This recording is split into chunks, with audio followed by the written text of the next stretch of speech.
Na Alemanha, às vésperas das eleições parlamentares, nós tivemos um debate reunindo os 4 principais nomes ao parlamento para comandar a Alemanha, o chanceler, e a extrema-direita ficou isolada, como já era de se esperar, na verdade, porque foi formado lá o chamado cordão sanitário, que é uma referência histórica, mas antes assim da Guerra Fria, esse nome cordão sanitário dizia respeito a Estados Unidos, Japão, Filipinas, para evitar o avanço do comunismo. Só que agora esse termo está sendo utilizado para evitar o avanço da extrema-direita na Alemanha. E é isso que a gente vai ver hoje, aqui agora.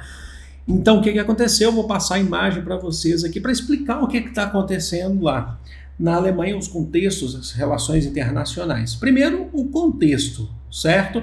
Eleições marcadas agora para o dia 23 de fevereiro. Daqui a uns dias nós teremos, então, eleições na Alemanha. E como é que funciona o processo eleitoral da Alemanha? O processo eleitoral, eu já expliquei isso aqui, que a gente tem falado bastante sobre esse termo, sobre esse conceito. O processo eleitoral da Alemanha, como se trata de uma república parlamentarista, o povo não vota diretamente no governante. Então o povo vai escolher o parlamento, as cadeiras do parlamento, também não tem nunca uma data específica, fica a cargo do primeiro-ministro definir a data. E ele foi pressionado a definir, o Olaf Scholz. Foi por conta de uma crise econômica e política na Alemanha. Então, feitas essas ponderações, depois das eleições que o povo vai e vota nos candidatos, votam nos deputados da Alemanha, do Bundestag, aí sim, o partido de maioria, ou melhor dizendo, as alianças que compõem a maioria, que foram eleitas pelo povo, vão ter o direito de escolher o chanceler, que vai governar a Alemanha. O presidente já é um outro esquema. O presidente ele é escolhido também de forma indireta na Alemanha, mas de uma outra forma. Ele é escolhido por uma outra assembleia, as assembleias federais, tá bom? Então, olha só. Então, eleições marcadas. A Alemanha vem vivendo. Por que essas eleições foram marcadas? Porque vem vivendo uma crise econômica e política. A indústria alemã é considerada uma indústria mais velha, mais antiga e tem perdido espaço, principalmente quando se fala de a indústria automobilística alemã, que sempre teve sua força, tem perdido espaço, inclusive, para concorrência para o grande dragão, para a China, certo? Além de posturas da Alemanha que ela teve ao longo dos últimos anos, por exemplo, ela cortou o fornecimento de gás russo, do gasoduto russo, durante o processo de guerra Ucrânia e Rússia, e ela acabou se dando muito mal com isso, então ela paga muito caro por conta disso, por conta de outras coisas. Também tem os Estados Unidos na parada, a gente vai falar daqui a pouco o que tem acontecido.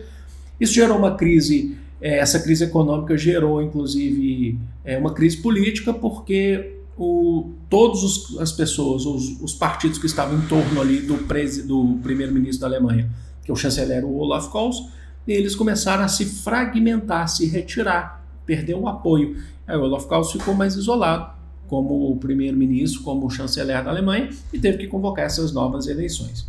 Então, como é que está o contexto? A gente teve lá ontem eleições que mostrou para a gente aqui o que eu já expliquei para vocês, que é o famoso cordão sanitário. O que se trata o cordão sanitário?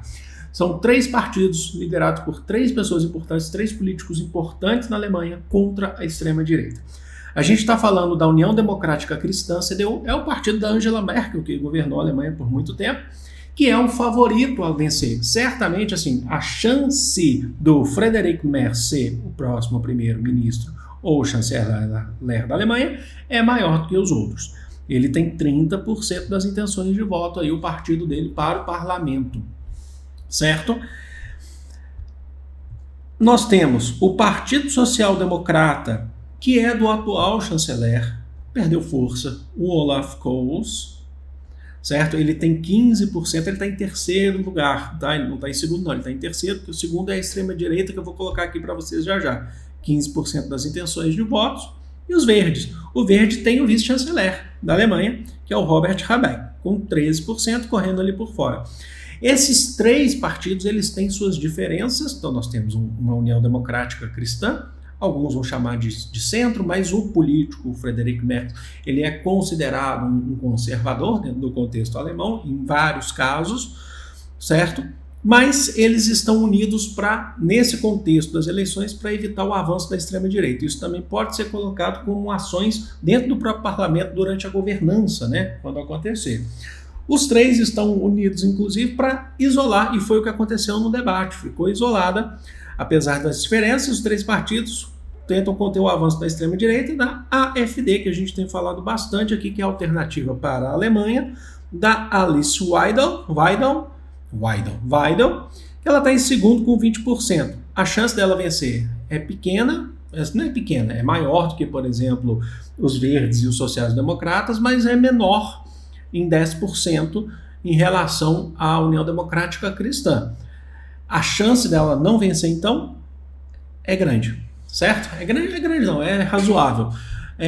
Porém, eles pensam numa questão mais à frente, numa questão de derrotar não só nas urnas, mas também politicamente os avanços da extrema-direita. Alice Weidel, ela tem declarações polêmicas, ela é contra a imigração, ela tem uma postura, a gente costuma dizer que a AfD, apesar de ser um partido novo, ideologicamente tem uma herança do nazismo, apesar de em alguns pontos tentar se afastar em discurso. Ela tentou inclusive se afastar em discurso recentemente, falando que o nazismo era de esquerda, e ela foi desmentida pelos próprios outros concorrentes, a própria mídia, os próprios historiadores alemães, sou eu não, alemães, tá? Então ela tentou se afastar também, se achar que isso acontecia só no Brasil, né?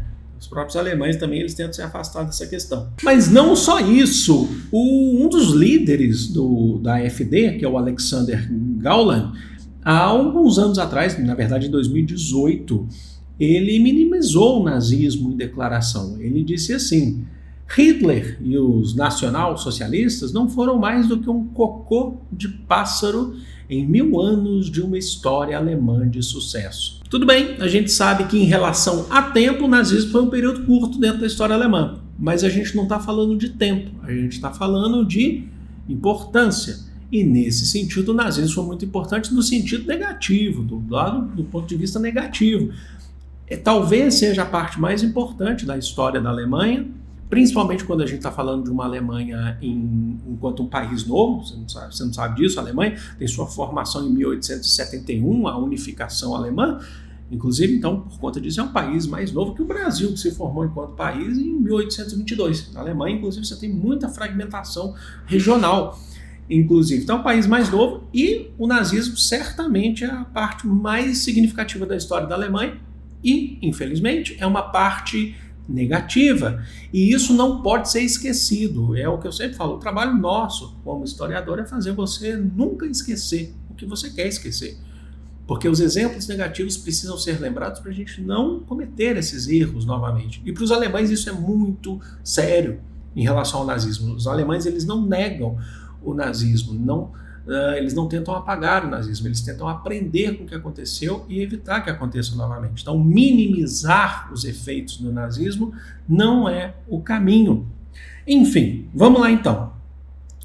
Dito isso, passando aqui desse ponto aqui para vocês, como é que está a relação com os Estados Unidos? Do ponto de vista dos Estados Unidos, o James David Vance, o que é o J.D. Vance? É o vice-presidente dos Estados Unidos, é o vice-presidente do Trump, que tem uma linha também conservadora, extrema-direita, ao lado do Donald Trump. A gente tem feito muito vídeo aqui sobre o Donald Trump, aqui você sabe então porque que a gente está falando. Ele esteve presente, né, representando os Estados Unidos na Conferência de Segurança de Munique, na Alemanha. Ele esteve presente lá. A gente falou, inclusive fez vídeo ontem falando sobre isso, que os europeus, eles estão fazendo uma disputa de posição com os Estados Unidos, porque os Estados Unidos, em relação à guerra entre Ucrânia e Rússia, o Donald Trump está defendendo que nem o Volodymyr Zelensky, que é o presidente da Ucrânia, nem os europeus devem participar. E o Putin também defende isso, deve participar das negociações de paz. O Putin falou isso recentemente. Inclusive, os líderes europeus estão reunidos agora, nesse momento que eu estou gravando esse vídeo, em Paris. Eu vou trazer vídeo se tiver alguma novidade sobre isso, né? Em Paris, a pedido do Emmanuel Macron, o Olaf Scholz está lá, inclusive, para discutir essa relação da paz entre Ucrânia e Rússia, que os europeus querem participar dessa negociação. E o Trump falou lá que eles não devem participar, mas eles devem pagar a reconstrução da Ucrânia, né? A gente fez vídeo aqui recente, inclusive. E o que o Vance disse? O Vance, ele, como um defensor da AfD, não só ele, um dos o segundo grande nome do governo Trump, desde quando ele foi colocado ali, é o Elon Musk. O Elon Musk, vocês sabem disso, o Elon Musk defendendo essa extrema-direita. O Elon Musk já sentou com a AfD e apoiou a AfD, né? O Elon Musk já defende a AfD, um partido de extrema-direita. Minha câmera mexeu agora que meu cachorro está deitado ali no cantinho. Ele deve ter se movimentado aqui, ele está dormindo. E ele defende a AfD e o Vance também defende, o Trump defende. E ele falou que esse cordão sanitário para isolar a extrema-direita é uma postura antidemocrática para a Alemanha. É uma questão política, mas ele está falando que é antidemocrática, porque ele defende que a extrema-direita vença. Agora, qual que é a reação disso? A reação é interessante.